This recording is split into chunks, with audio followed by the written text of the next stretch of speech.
Hello, good morning dear students.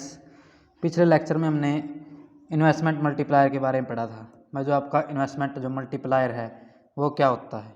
Investment multiplier से हमारा अभिप्राय यही है कि जब हम किसी भी इकोनॉमी के अंदर इन्वेस्टमेंट इंक्रीज किया जाता है या इन्वेस्टमेंट में वृद्धि की जाती है तो इन्वेस्टमेंट की तुलना में आपकी जो आय होती है उसमें कई गुना अधिक वृद्धि होती है, और जितने गुना वो अधिक वृद्धि होती है उसी को हम क्या कहते हैं, इन्वेस्टमेंट में कहते हैं या के कहते हैं। यानी कि जो वो वृद्धि होती है वो के बराबर होती है, गुणक के बराबर होती है। नेक्स्ट आगे हम उसी टॉपिक को कंटिन्यू करते हुए जो आपका नेक्स्ट जो टॉपिक नेक्स्ट उसके अंदर देखते हैं प्रोसेस या एनालिसिस ऑफ इन्वेस्टमेंट मल्टीप्लायर, यानी कि गुणक की प्रक्रिया या उसका विश्लेषण किस प्रकार से किया जाता है। तो जो आपका गुणक की प्रक्रिया को या गुणक के एनालिसिस को टू टाइप से हम डिस्कस कर सकते हैं। सबसे पहले तो इसके अंदर आता है कंपैरेटिव स्टैटिक एनालिसिस, तुलनात्मक अगत्यात्मक विश्लेषण, और नेक्स्ट इसके अंदर आपका डायनेमिक एनालिसिस, गत्यात्मक विश्लेषण। सबसे पहले हम देखते हैं जो आपका कंपैरेटिव स्टैटिक एनालिसिस है, तुलनात्मक अगत्यात्मक विश्लेषण क्या कहता है। केंज ने जो आपके निवेश गुणक की जो धारणा दी थी, केंज के अकॉर्डिंग जो आपकी निवेश गुणक की जो धारणा थी वो तुलनात्मक अगत्यात्मक विश्लेषण पर आधारित है। इनके कंपैरेटिव स्टैटिक एनालिसिस पर वो क्या है, डिपेंड है। यह केवल इतना बताती है कि निवेश में परिवर्तन होने से आय में अंतिम रूप से कितना परिवर्तन होगा। यानी कि जो अब केंज के द्वारा जो इन्वेस्टमेंट मल्टीप्लायर का जो कॉन्सेप्ट दिया गया था वो यही बताता है कि भी जो इन्वेस्टमेंट में चेंज होने से इनकम में फाइनली रूप से कितना चेंज होता है, तो उसमें यही बताया गया है। तो यह इस बात को स्पष्ट नहीं करता कि निवेश के बढ़ने से आय में अधिक वृद्धि क्यों होती है। ये जो आपका केंज के द्वारा जो कॉन्सेप्ट दिया गया था उसमें यह नहीं बताया जाता भाई इन्वेस्टमेंट के इंक्रीज होने से जो इनकम इंक्रीज होती है वो क्यों होती है, किन कारणों से जो आपकी इनकम है वो इंक्रीज होती है, और कितना टाइम लगता है, कितना समय लगता है इनकम इंक्रीज होने में। तो इस विश्लेषण के अनुसार गुणक की प्रक्रिया को हम देख सकते हैं, जैसे आपका जो चेंज इन इन्वेस्टमेंट, निवेश में परिवर्तन, फिर अगर निवेश में परिवर्तन होगा तो चेंज इन इनकम, आय में परिवर्तन होगा, फिर आय में परिवर्तन होगा तो चेंज इन कंजम्पशन, कंजम्पशन में परिवर्तन होगा। कंजम्पशन अगर चेंज होगा तो फिर आपका जो फिर से आपकी जो इनकम है उसमें चेंज होगा, और फिर इनकम में चेंज होगा तो फिर से कंजम्पशन में चेंज होगा। तो इस प्रकार से ये जो आपकी प्रोसेस है, ये जो प्रक्रिया है, ये कंटिन्यूसली चलती रहती है। तो इस विश्लेषण में गुणक की प्रक्रिया को अगर जो भी हम मान लेते हैं, जो कंपैरेटिव जो स्टैटिक एनालिसिस है उसको जो आपकी जो मल्टीप्लायर की जो प्रोसेस है उसको भी टू पार्ट्स में डिवाइड कर सकते हैं। फर्स्ट इसके अंदर आता है फॉरवर्ड एक्शन ऑफ मल्टीप्लायर, गुणक की अनुकूल प्रक्रिया, और सेकंड इसके अंदर आता है backward action of the multiplier, गुणक की प्रतिकूल प्रक्रिया। सबसे पहले हम देखते हैं forward action of the multiplier, गुणक की अनुकूल प्रक्रिया क्या कहलाती है। गुणक की जो आपकी फॉरवर्ड एक्शन के अकॉर्डिंग या अनुकूल प्रक्रिया के अकॉर्डिंग हम कह सकते हैं भी जब इन्वेस्टमेंट इंक्रीज होता है या निवेश में वृद्धि होती है तो गुणक के कारण आय में कई गुना अधिक वृद्धि होती है। इनके इसमें जो भाई जब इन्वेस्टमेंट इंक्रीज किया जाता है, इन्वेस्टमेंट में वृद्धि होती है तो गुणक के कारण जो आपकी इनकम होती है उसमें कई गुना अधिक वृद्धि होती है, या जो आपकी इनकम है वो कई गुना अधिक बढ़ती है। तो इसको हम एक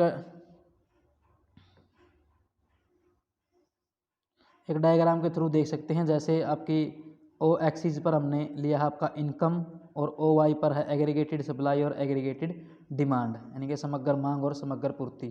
जो ये आपका 45 डिग्री पे है, ये आपके एक्सपेंडिचर को और जो आपकी एग्रीगेटेड जो सप्लाई होती है उसकी समानता को शो करता है। तो ये आपकी एग्रीगेटेड सप्लाई करो है। सबसे पहले हम देखते हैं जब इकोनॉमी के अंदर आपका जो इन्वेस्टमेंट था वो एडी है, या जो एग्रीगेटेड डिमांड है वो एडी के बराबर है, और ई पॉइंट पर इक्विलिब्रियम है, और जो इनकम का लेवल है ओ वाई है। इसके बाद जब आपका इन्वेस्टमेंट है जब बढ़ जाता है, इन्वेस्टमेंट बढ़कर आपका एग्रीगेट एडी से एडी1 हो जाता है, तो इक्विलिब्रियम कहाँ पर हो जाता है, ई1 पर हो जाता है। तो जब चेंज इन इन्वेस्टमेंट में चेंज होने से जब इक्विलिब्रियम कहाँ पर आ जाता है, ई से ई1 पॉइंट पर आ जाता है। तो इस प्रकार से देखते हैं हम जो आपका इन्वेस्टमेंट है उसमें तो इसके बराबर है, इनके चेंज इन इन्वेस्टमेंट उसमें तो इसके बराबर चेंज हुआ, और जो आपकी इनकम है इनकम में आपका कहीं इन्वेस्टमेंट से कई गुना ज़्यादा चेंज होता है, तो ये आपका इन्वेस्टमेंट है वो ज़्यादा हुआ। तो अब आपकी जो आपका इनकम का जो लेवल है वो OY1 के बराबर है। सेम वही डायग्राम जो पीछे बताया था, पीछे बनाया गया था। उसके बाद हम देखते हैं, ये तो आपकी फॉरवर्ड जो आपकी प्रोसेस थी या एक्शन था ऑफ द मल्टीप्लायर। अब देखते हैं हम बैकवर्ड एक्शन ऑफ मल्टीप्लायर। इसका बिल्कुल अपोजिट हो जाएगा, जो आपका फॉरवर्ड हमने किया था उसका बिल्कुल अपोजिट है आपका बैकवर्ड एक्शन ऑफ मल्टीप्लायर। गुणक की प्रतिकूल प्रतिक्रिया। जब निवेश में कमी होती है तो गुणक के कारण आय में कई गुना अधिक कमी होती है। यानी कि जब किसी भी इकोनॉमी के अंदर इन्वेस्टमेंट को कम कर दिया जाता है तो जो आपका गुणक है मल्टीप्लायर के कारण जो इनकम होती है उसमें कई गुना अधिक कमी हो जाती है। तो सबसे पहले इसी डायग्राम के थ्रू हम देख सकते हैं। हम मान लेते हैं सबसे पहले जो इकोनॉमी के अंदर जो आपका इक्विलिब्रियम है वो E1 पॉइंट पर है और जो आपका इनकम का जो लेवल है OY1 है। तो यहाँ पर जो आपकी इन्वेस्टमेंट है वो AD1 के बराबर है। जब इन्वेस्टमेंट को रिड्यूस कर दिया जाता है, इकोनॉमी के अंदर कम कर दिया जाता है, तो आपकी जो इनकम का जो लेवल है वो आपका OY1 से OY हो जाता है। तो इस प्रकार से हम देखते हैं, जैसे इन्वेस्टमेंट में तो आपकी क्या है, इन्वेस्टमेंट को तो कम रिड्यूस किया गया, लेकिन जो इनकम है वो आपकी क्या है, ज़्यादा रिड्यूस हो जाती, कई गुना अधिक कमी आ जाती इनकम के अंदर। तो इस प्रकार से इसको हम क्या कह सकते हैं, आपकी backward action of the multiplier. तो ये आपका दोनों का सेम, उसका जो अभी हमने फॉरवर्ड किया था उसका बिल्कुल अपोजिट है। नेक्स्ट इसके अंदर हम देखते हैं जो आपकी सेकंड जो इसकी कॉन्सेप्ट है इन्वेस्टमेंट मल्टीप्लायर का है डायनेमिक एनालिसिस, गुणक की गत्यात्मक धारणा। पहले हमने पढ़ी हुई जो अभी आपकी कंपैरेटिव स्टैटिक जो एनालिसिस था गुणक का, और अब नेक्स्ट इसके अंदर आता है गुणक की आपकी डायनेमिक धारणा, गुणक की जो भी गत्यात्मक धारणा क्या कहती है। तो केन्ज उस जैसे पीछे में बताया आपको भाई, केन्ज की गुणक की धारणा तुलनात्मक अगत्यात्मक विश्लेषण पर आधारित है। यानी कि जो भी कंपैरेटिव स्टैटिक एनालिसिस पर वो बेस है, जो भी केन्ज के द्वारा जो गुणक का कॉन्सेप्ट दिया गया था, जो केवल यह स्पष्ट करती है कि निवेश में प्रारंभिक परिवर्तन होने से, यानी कि जो इन्वेस्टमेंट में इनिशियल चेंज होने से आय में कितने गुना परिवर्तन होता है। इससे यह पता नहीं चलता कि निवेश में परिवर्तन के कारण आय में यह परिवर्तन किस प्रकार होगा। यानी कि इससे यह पता नहीं चलता भाई इन्वेस्टमेंट में जो परिवर्तन, इन्वेस्टमेंट में चेंज होने से इनकम में जो चेंज होता है वो किस प्रकार से होता है तथा कितने समय अवधि में होगा, यानी कि कितने टाइम पीरियड में होगा। जो आपके मॉडर्न जो इकोनॉमिस्ट है, आधुनिक जो अर्थशास्त्री हैं, जैसे आपके हिक्स है, हैंसन है, हार्टे है, इनके अनुसार निवेश में परिवर्तन के कारण आय में जो परिवर्तन आता है वह तुरंत नहीं आता, इनके इमीडिएटली नहीं आता। ये जो आपके मॉडर्न जो इकोनॉमिस्ट है वो कहते हैं कि भी जो इन्वेस्टमेंट में चेंज के कारण जो इनकम में परिवर्तन आता है, जो इनकम में चेंज आता है वो इमीडिएटली नहीं आता, तुरंत नहीं आता, बल्कि निवेश में परिवर्तन था आय में परिवर्तन के में समय अंतर होता है, यानी कि टाइम लैग होता है भाई। जिस प्रकार जब हम निवेश करते हैं और जब आय में परिवर्तन आता है तो उसके बीच में आपका एक टाइम लैग होता है, समय अंतर होता है। और इसी समय अंतर में या टाइम लैग के अंदर इकोनॉमी के अंदर अन्य कई परिवर्तन हो सकते हैं, अदर भी कोई चेंज हो सकते हैं, जैसे आपके निवेश में और अधिक परिवर्तन हो सकते हैं या और अधिक वृद्धि हो सकती है, उपभोग में परिवर्तन हो सकता है, सेविंग में परिवर्तन हो सकता है, जो भी आपकी इकोनॉमी है उसके अंदर और अधिक परिवर्तन हो सकते हैं इस टाइम अंतराल के दौरान, जिसके फलस्वरूप आय में होने वाले परिवर्तन पर प्रभाव पड़ता है। यानी कि इसके फलस्वरूप जिनका जो भी परिवर्तन होते हैं उनका क्या पड़ता है, आय में होने वाले परिवर्तन पर क्या पड़ता है, इसका इफेक्ट पड़ता है।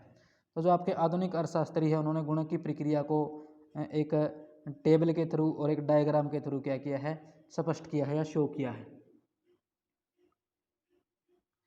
इसमें हम देखते हैं इन्होंने जो आपकी MPC है, MPC को 0.5 माना है, यानी कि हम कह सकते हैं भी जो आय है उसका 50% क्या किया जाता है, कंजम्पशन किया जाता है और 50% आपकी सेविंग की जाती है। जिस प्रकार टेबल में हम देखते हैं आपकी ये हम यहाँ पर लेते हैं आपके पीरियड, ये आपका चेंज इन इन्वेस्टमेंट है, चेंज इन इनकम है, चेंज इन कंजम्पशन है और चेंज इन सेविंग है। तो सबसे पहले किसी भी इकोनॉमी के अंदर 100 करोड़ रुपए का क्या किया जाता है, इन्वेस्टमेंट किया जाता है। ये चेंज इन इन्वेस्टमेंट आपका 100 करोड़ रुपए का है। फिर 100 करोड़ से इकोनॉमी के अंदर जो इनकम होगी वो 100 करोड़ की होगी। उसके बाद 100 करोड़ में से 50 करोड़ का क्या कर दिया जाता है, कंजम्पशन कर दिया जाता है और 50 करोड़ क्या हो जाती है, सेविंग में हो जाती है। और जो आपकी ये 50 करोड़ सेविंग होती है ये क्या होती है, फिर से आपकी क्या हो जाती है, इनकम हो जाती है 50 करोड़। और फिर 50 करोड़ में से 25 करोड़ का कंजप्शन कर दिया जाता है और 25 करोड़ की सेविंग की जाती है। उसके बाद फिर ये 25 करोड़ की जो सेविंग है ये इनकम होती है, इसको फिर से आपकी ये इनकम हो जाती है। फिर इसमें से 12.5 करोड़ रुपए का क्या कर दिया जाता है, कंजप्शन कर दिया जाता है और इतनी ही सेविंग कर दी जाती है। फिर जो 12.5 करोड़ का जो इनकम है उसमें से 6.25 करोड़ का कंजप्शन कर दिया जाता है और 6.25 करोड़ की सेविंग की जाती है। फिर जो 6.25 करोड़ की जो इनकम है उसमें से 3.125 करोड़ की कंजप्शन कर दिया जाता है और 3.125 करोड़ का क्या कर दी जाती है, सेविंग की जाती है। तो इस प्रकार से आपकी जो प्रोसेस है वो इस प्रकार से चलती रहती है। जब हम लास्ट में जब टोटल करके देखते हैं तो जो टोटल में जो आपका जो टोटल इन्वेस्टमेंट हुआ था वो 100 करोड़ रुपए का हुआ था, और जो आपका इनकम में जो चेंज हुआ वो अगर इनको सभी को हम जोड़ेंगे तो आपका जो इनकम में चेंज होगा वो 200 करोड़ का होगा, और जो आपका कंजप्शन में चेंज होगा वो 100 करोड़ का होगा, और जो सप्लाई में होगा वो क्या होगा, 100 करोड़ का होगा। तो इस प्रकार से इसको हम एक डायग्राम के द्वारा भी देख सकते हैं। जैसे ओ एक्सिस पर हम लेते हैं आपकी इनकम लेते हैं और ओ वाई एक्सिस पर एग्रीगेटेड डिमांड और सप्लाई लेते हैं। सेम वही डायग्राम है, ये आपकी एग्रीगेटेड सप्लाई करो है, ये आपका एग्रीगेटेड डिमांड करो है, और ये आपका एग्रीगेटेड डिमांड करो सेकंड है। जब हम देखते हैं भाई इकोनॉमी के अंदर सबसे पहले आपका जो फर्स्ट इन्वेस्टमेंट किया जाता है, जो इनकम लेवल है वो ओ वाई है। एक अर्थव्यवस्था में इक्विलिब्रियम में यहाँ पर जो आपका एक्सपेंडिचर है, जो कंजप्शन है वो ई पॉइंट पर दोनों का बराबर है, तो ई पॉइंट पर जो इकोनॉमी है वो इक्विलिब्रियम में है। यानी कि change in income, change in investment, जब इन्वेस्टमेंट में चेंज हो जाता है तो जो आपका एग्रीगेटेड डिमांड जो करो हो वो ऊपर की तरफ शिफ्ट हो जाएगा, एग्रीगेटेड AD1। तो अब इक्विलिब्रियम आपका यहाँ पर E1 पॉइंट पर इक्विलिब्रियम हो जाता है। तो इसके बीच में हम देखते हैं जैसे जैसे आपका यहाँ पर इन्वेस्टमेंट चेंज हुआ, इन्वेस्टमेंट चेंज होने से फिर आपका क्या है, चेंज इन कंजप्शन हुआ, कंजप्शन चेंज होने से आपकी इनकम क्या है, बढ़ गई, इनकम Y से Y1 हो जाती है। फिर आपकी जो आपका है आपकी इनकम में चेंज हुआ, इनकम में फिर चेंज होने से आपकी जो इनकम है फिर बढ़ गई, Y2 हो जाती है। तो इस प्रकार से आपकी जो प्रोसेस है वो चलती रहती है, और फाइनली E1 पॉइंट पर अगर हम देखते हैं तो जो आपकी इनकम के अंदर YN के बराबर क्या हो जाता है, चेंज हो जाता है, और यहाँ पर आपका इक्विलिब्रियम हो जाता है। तो इस प्रकार से हम देखते हैं जो आपका प्रोसेस है ये आपकी चलती रहती है भाई। सबसे पहले इन्वेस्टमेंट में चेंज होता है, फिर इनकम में चेंज होता है, फिर कंजप्शन में, फिर इनकम में, फिर कंजप्शन में, फिर इनकम में। तो इस प्रकार से आपकी प्रोसेस है वो चलती रहती है। इससे आपकी जो इनकम में भी चेंज होता रहता है और आपके कंजप्शन में भी चेंज होता रहता है।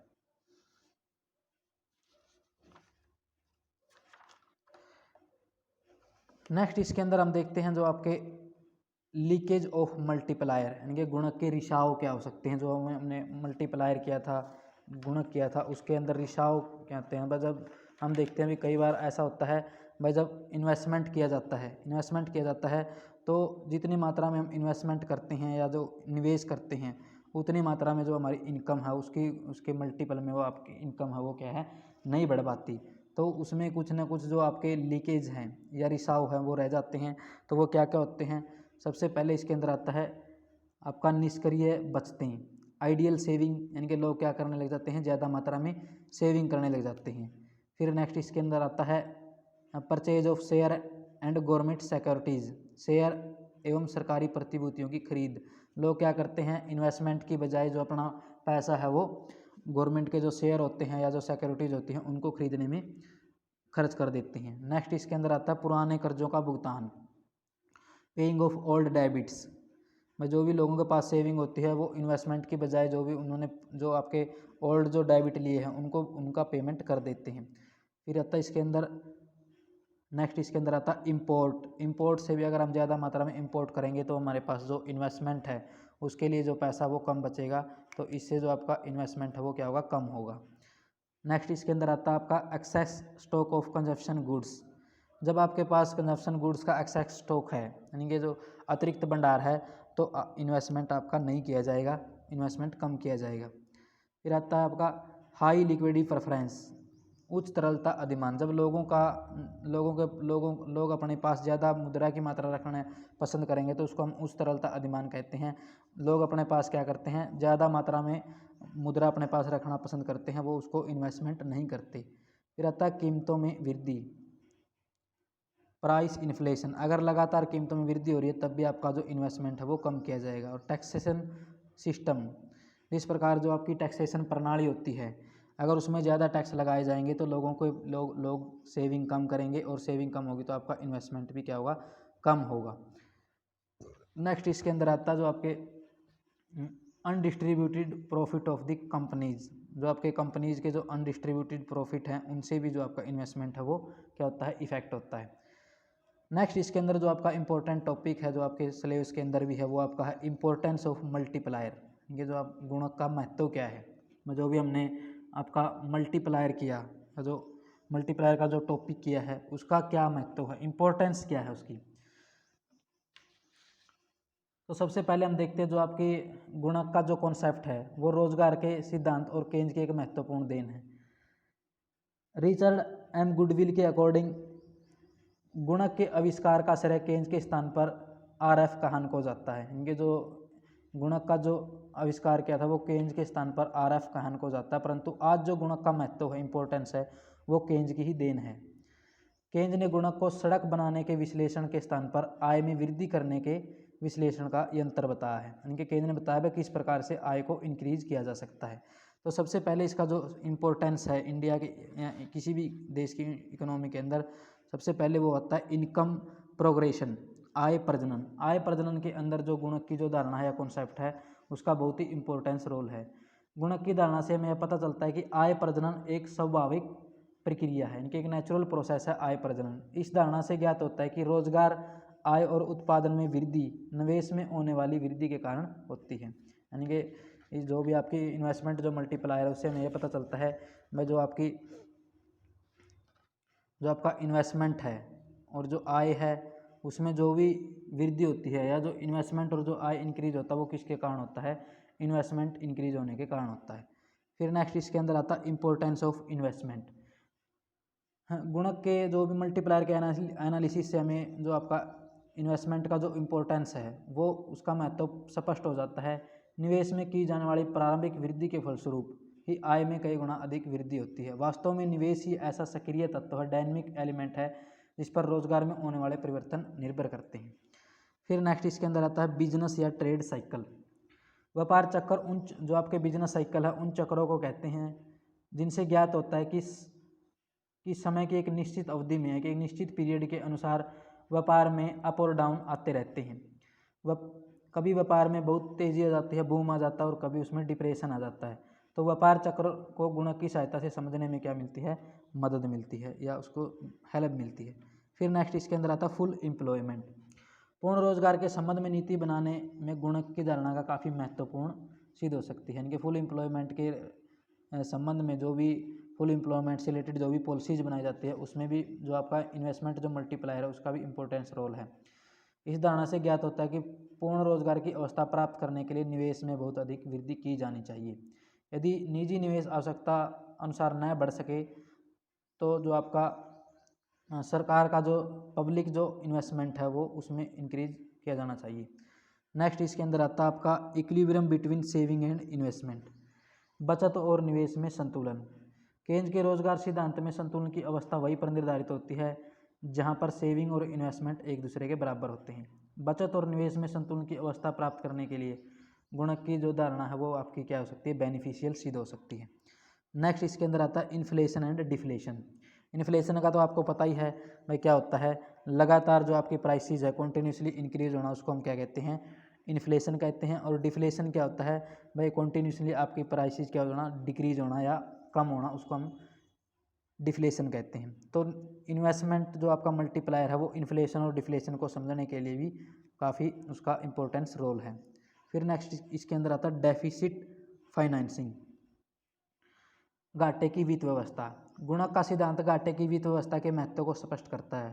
प्रोफेसर सैमुअल्सन ने इस संबंध में कहा कि घाटे की वित्त व्यवस्था मंदी के प्रभावों को दूर करने में काफ़ी सहायक सिद्ध हो सकती है।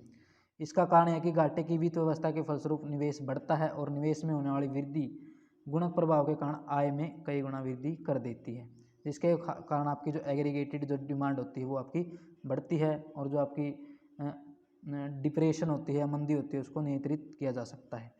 नेक्स्ट इसके अंदर आता है गवर्नमेंट इंटरफेरेंस। गवर्नमेंट इंटरफेरेंस सरकारी हस्तक्षेप। गुणक का सिद्धांत केंद्र के इस सिद्धांत की धारणा का समर्थन करता है कि आर्थिक क्रियाओं में इक्विलिब्रियम लाने के लिए या अनएम्प्लॉयमेंट को दूर करने के लिए सरकार का हस्तक्षेप आवश्यक है। इनके गवर्नमेंट इंटरफेयर इकोनॉमी के अंदर जो आपका है आवश्यक है। सरकार अर्थव्यवस्था में थोड़ा सा भी निवेश करके गुणक प्रभाव के कारण आय में कई गुना वृद्धि कर सकती है, यानी कि उसको आय में कई गुना इंक्रीज कर सकती है, बढ़ा सकती है। सेकंड नेक्स्ट इसके अंदर आता है पब्लिक इन्वेस्टमेंट, सार्वजनिक जो आपका निवेश है। गुणक की धारणा का प्रयोग केंद्र ने पब्लिक इन्वेस्टमेंट अर्थात सरकार द्वारा किए गए निवेश के महत्व को प्रकट करने के लिए भी किया है। गुणक की धारणा सिद्ध होता है कि मंदी के दिनों में यदि थोड़ा सा भी जो आपका पब्लिक इन्वेस्टमेंट किया जाए तो उससे आय में कई गुना अधिक वृद्धि होगी, जिससे आपकी डिप्रेशन और अनएम्प्लॉयमेंट है वो उस पर कंट्रोल किया जा सकता है। तो ये आपके जो भी इम्पोर्टेंस थी और importance of investment multiplier. Next इसके अंदर आपका छोटे छोटे टॉपिक और दे रखे हैं भाई, क्रिटिसिज्म ऑफ मल्टीप्लायर या लिमिटेशन ऑफ मल्टीप्लायर।